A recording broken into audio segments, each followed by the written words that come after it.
امام المتقین علی بن ابی طالب علیہ السلام اور آپ کی پاکیزہ ذریت ایسے آئمہ کی موجودگی میں، بالخصوص پھر سرکار سید الشہداء علیہ السلام کے مصائب اور عزاداری، یہ ایسا سہارا ہے دیکھیں ایک آنسو سارے گناہ ختم ہو سکتے ہیں، ٹوٹل جتنی برائیاں ہیں وہ دھل کے صاف ہو سکتی ہیں۔ تو یہ مہینہ اس میں عزاداری کر کے ذکر محمد وال محمد سن کے تنہائی میں ایک وہ ہوتا ہے علیحدہ طور پر دیکھیں روزانہ کے لیے امام زمان علیہ السلام کے جو خاص عمل ہیں امام زمان علیہ السلام کی قربت کے لیے،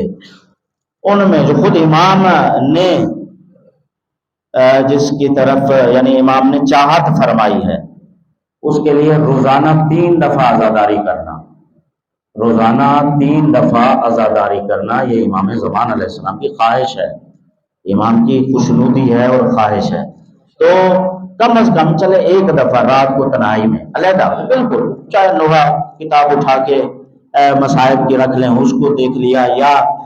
یہ ہے کہ کوئی نوحہ لگا لیا اس کا کوئی جملہ سن لیا، یا خود سے کوئی مصائب کا جملہ یاد ہے وہ اکیلے تنہا بیٹھ کے اس کو پڑھا دہرایا اور پھر آنسو کی کوشش کی، مطلب رونے کی شکل بھی بن جائے تو بھی ظاہر ہے کہ اس میں نجات اور کامیابی ہے، وہ کر کے اس کے بعد پھر خدا سے ان کا وسیلہ دے کے خدایا یہ میں اس لیے کہ مجھے پاک صاف کر دے، مجھے تو نے نسبت اتنی پیاری دی ہے کہ میں علی کا شیعہ ہوں، میرا نام، میرا ٹائٹل، میرا روز حشر تعارف، میرا قبر میں تعارف، میرا دنیا میں تعارف، میرا یہ دنیا جو ہے، میرا یہ جو مختلف قسم کے افراد پھر رہے ہیں بازاروں کے اندر، یہ سب مجھے شیعہ علی کے نام سے جانتے ہیں۔ تو خدایا مجھے اس عزاداری کا صدقہ، حسین ابن علی کا صدقہ، علی کا صدقہ مجھے ایسا بنا دے کہ علی علیہ السلام فرمائیں کہ یہ میرا شیعہ ہے اور مجھے تم پر ناز ہے، مجھے تم پر فخر ہے، واقعا میرا شیعہ ایسا ہونا چاہیے تھا۔ تو کم از کم یہ ہمارا یہ بنتا ہے کہ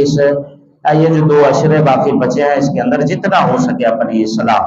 پھر اس کے بعد کوشش کر کے کہ خدایا مجھے وہ اعمال سر انجام دینے کی توفیق عطا فرما کہ جن سے محمد وآل محمد کے قلوب راضی ہوں، محمد وآل محمد راضی ہوں